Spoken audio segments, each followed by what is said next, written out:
سالمين أدباد ما سنتهاي وحن كبلا بين مقالة جيجيجا أو ثانية ساكي قصي جهورير يبوب يلعي وكسعضه بركي ميليتريga federaalka Itoobiya ay qabsadeen xaruntii baarlamaanka iyo idaacadii maamulka dad badan oo la xakameyn waayay ayaa suuqyada isugu soo baxay markii dambe arrintu ay faraha ka baxday waxa arrintan ay noqon karaysaa imtixaankii ugu weynaa ee soo food saaray ra'iisul wasaaraha Itoobiya Abiy Ahmed tani markii uu xilka qabtay bishii April Faarax Lamaane oo tan iyo saaka la socday wararkaas iyo waxa ka socda magaalada Jigjiga oo haddana wareysay mas'uuliyiin iyo khubaro gobolka arrimaheeda la socota ayaa waxa uu haatan ku bilaabaya bal wararkii ugu dambeeyay Faarax Cabdinuur wararka ugu dambeeyay waxa ay sheegayaan geeri inay jirto idaacadaheennii hore kuma aanay jirin wax geeriya oo ma aanay soo gaarin wararkooda laakiin iminka waxa la sheegayaa in guud ahaan dawlad deegaanka meel kala duwan marka aanu fiirino ilaa iyo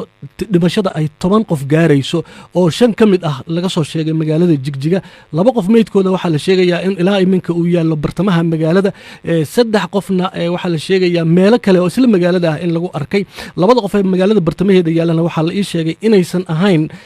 dad asalkooda uu Soomaali yahay oo qowmiyadaha kale ay ka soo jeedaan wararka kale waxa kamid ah in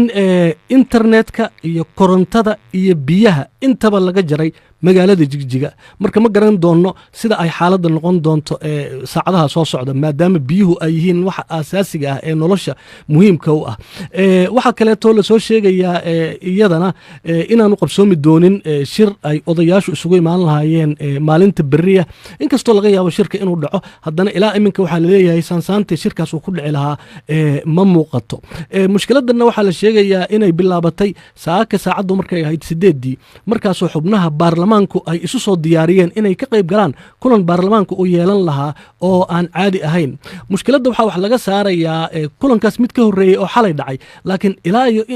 inta aan ognahay waxa ay tahay in saaka lagu waabariistay askar military ah oo xiray baarlamaanka iyo xarumo kale oo dawlad deegaanka Soomaalida ku yaala ciidankaas markii dambe waxa ay ku soo mareen wadada weyn ee magaalada dhexmarta waxaana iska hor yimaadeen dadkii magaalada kuwaas oo burar iyo dhagxan ku bilaabay goobjoogayaal waxa ay BBC-da u sheegeen in askartu ay kala carartay rabshadihii markaa ka bilowdayna magaalada oo dhan ay ku faafeen waxa kale oo goobjoogayaashu ay sheegeen in la bartilmaameedsaday hantida dadka aan Soomaalida ahayn ee Jigjiga ku nool markii hore kuwaas oo naftooda la baxsaday laakiin markii dambe waxaa la sheegay in la isku wada qaaday oo hantidii Soomaalida xitaa lagu daray boqolaal qof ayaa waxa la sheegayaa in dhaawacyo ayagana ay ka soo gaareen boobka iyo rabshadaha Jigjiga ka soconaya dhismayaal la gubay ayaa ayagana la soo sheegay bangiyadii magaalada qaarkood waxa la sheegayaa in la boobay ugu yaraana kaniisad la gubay saakay waxa la soo gaartay madaxweynaha dawlad deegaanka Cabdi Maxamuud Cumar in la sheegay isna xarun liyu boolisku ay leeyihiin inuu joogay xubno ka tirsan xisbiga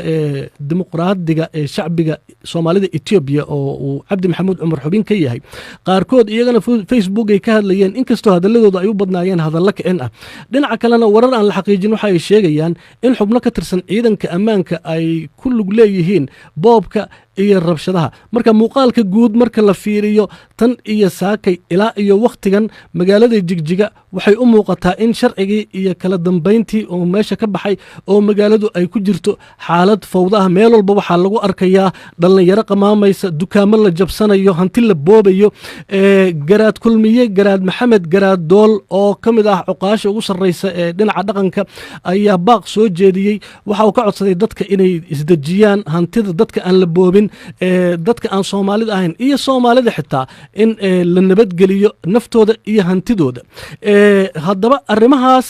iyo qaska hadda taagan ayaa waxa aanu ka wareysanay wasiirka warfaafinta ee dawlad deegaanka Soomaalida Idris Ismaaciil Cabdi Xasan Cali Geelle ayuu u waramay waxaana marka hore uu Geelle weydiiyay wasiirku meesha uu joogo walaal hadda waxaan ku suganaa Jigjiga goobta laga soo galay Karamadan buurta Karamadan dadka yaqaanaan madaxweynihii dawlad deegaanka Soomaalida Itoobiya xagee baad ku ogtahay walaal buurta madaxweynaha Cabdi Maxamuud markan baakaano diray Cabdinuur la wareegay ku jira xilligan waxaana soo gaaraya warar ah madaxweynaha dawlad deegaanka in uu ka baxay madaxtooyada saakayba uusan soo galin uu ku sugan yahay xara liyu boolis ay leedahay isagoo ka cabsi qaba ciidamada militariga arrintaasi ma jirtaa walaal hadda ka soo tagay hadda xagee baa uga soo tagtay xafiiskiisa hadda uga soo tagay saaki ilaa hadda maaragtay magaalada xabad baa ka socota xalay nabad baa lagu seexday shacabka nabada xukuumadda maaragtay shaqadeeda say tahay u wadata saakan baa cid walba markay soo kacdo maaragtay guri walba ciidan hubeysan oo militariga maaragtay hortaagan inay qorye wada wataan magaalada dhan ma xafiisyadii goob walba barlamaankii la hortaagan yahay goobtii maaragtay shirki lagu gelayo si la hortaagan yahay saaka marka dadkii markay soo kaceen maaragtay dad maaragtay aqoonay ku hadlay ciidankana maaragtay qaranka wata ayaa maaragtay meesha ay isku halkiiba maaragtay shacabkii la xabaday dad baa maaragtay dhintay dad baa dhaawaca waan gartay waxaad tiri dhaawac iyo dhimasho ayaa jira dhaawaca iyo dhimashada maxaad noogu sheegi kartaa dhaawaca dhimashada telefoon hadda uma hay si fiican uma hay maadaama wili xabadan ay socoto oo reportka rasmiga wili maan ay soo gaarin laakiin dad badan oo maaragtay la dhaawacay iyo haween maaragtay waddo taagan oo maaragtay arrinta ay wadaan maaragtay ay kala halgamayaan oo maaragtay ciidanka toos maaragtay xabad ay u dhufanayaan xabadaynaan baa magaalada fawda ka dhacday sidaad sheegaysid waxaad leedahay dhaawaca jira waxaad leedahay dhimashaa jirta arrintaasi yaa ka dambeeyay walaal saan kuu sheegay dad shacab oo maaragtay saaka iyaga dhan la weeraray xafiisyadii la weeraray laamigii wadooyinkii dukaamihii nin walba qoray u wata markii la arkay maaragtay shacabkii iyaga maaragtay ay iska hor imaadeen ciidankana maaragtay sharci darro maaragtay dadku u xadaday waa ciidanka federaalka wax dadka xadaday Ethiopia intaan ognahay waa waddan federaal ah dowlad deegaanka Soomaalidana ay ka mid tahay dowladda Ethiopia ee federaalka ciidamadana waa kuwii federaalka sida aad sheegaysid tawaatan horta arrinta lala yahay waddanka horta wuxuu ku dhisan yahay dastuur buu leeyahay nidaam federalism ayaa maaragtay ku salaysan yahay dastuurka wuxuu leeyahay weynu mataqaana wax amni darro maaragtay gacanteeda ka baxsan ayaa jirta kaalihii caawi inuu dhaha deegaanka codsada mooyaane ciidan hubeysan inuu maaragtay waa beri oo dad nabada maaragtay dee weerar lagu soo qaado magaalada lasoo galo tan waa sharci darro maaragtay dastuurna ma ogol weligeedna lama arkin oo kolley dadka waxay arkeen qof maaragtay aforomo ku hadlaya dhan ciidan wata waa arkeen muxuu ahaa ciidan dhan military wata wuu soo weeraray sababta dadka shacabka taa u qaateenna uqdud bay u qabeen mar walba maaragtay oromada dhibaato inay u geysanaysid ay ogyihiin inay goortay sameyn doonta way ka fikirin jireen cabsi bay ka qabeen meesha aad joogtay magaalada Jigjiga imisa kilomitir u jirtaa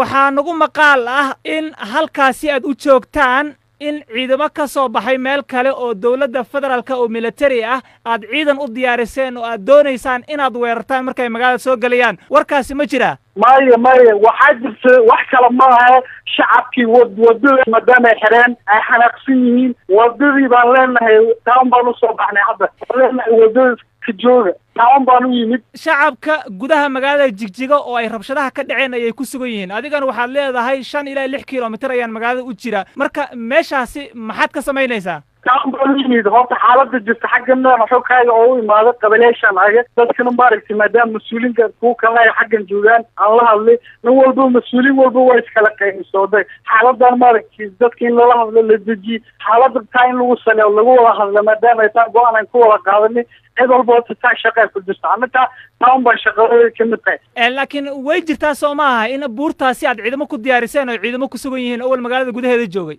horta ciidan maaragtay buur hadda saaranta ma jiro shacabba hadda markaan kula hadlay shacabkan ka soo leexanay wadada taagneed oo la hadlay waxaa kaloo jira in la sheegayay in saakayta aad doonaysaan inaad ku dhawaaqdaan in aad ka go'deen Ethiopia inteeda kale ciidamada militarigana ay sidaa usoo farageliyeen arrintaasi ma noo xaqiijin kartaa كل مشي ماركتي هذه إذن كحكة سلام مشي ككنا يجا جرنا لكن صوصان كل شيء وضن كنظام بوليه دستور بوليه شقاوة كم كنظام كاسم بلغو صعون كرا والثاني فكر مع الطوانة بالجرين نظام كي مارد حزبي حكومة دقاب كل شقين يصير دولة كذا لكم بن أمين سنة تام بنيجان كصعون والثاني كهدي وأنا فكر مع تقولنا معها لكن بس واحد دستور كجر dhinacyo in ka soo horjeeda waxa ay leeyihiin waxani waa naqshad aad idinka ka soo shaqayseen dadka rabshadaha sameeyayna waa liu police aad arka ka bedeshaan aad shacab ka dhigteen arrintaasi ma jirtaa waxa propaganda waxaan ku sheegay qof maaragtay daciif oo maaragtay meelaha ka hadlay موقف وهان مارك حاجة فدوان وشيء ما بربنا وفي شيء أنا ما واحد سماه ما عند حكومة ما في الشعب كذا مارك إلا حبة قرصوص سميني قفرية مارك إلا لا حكومة قرصوص سميزني واتي مارك كان كومبليتلي وفكر قلبنا مارك بربنا أي وضعه kaasi waxa uu ahaa Idris Ismaaciil Cabdi wasiirka warfaafinta ee dowlad deegaanka Soomaalida waxa uu waramayay wariyaha BBC Xasan Cali Geelle.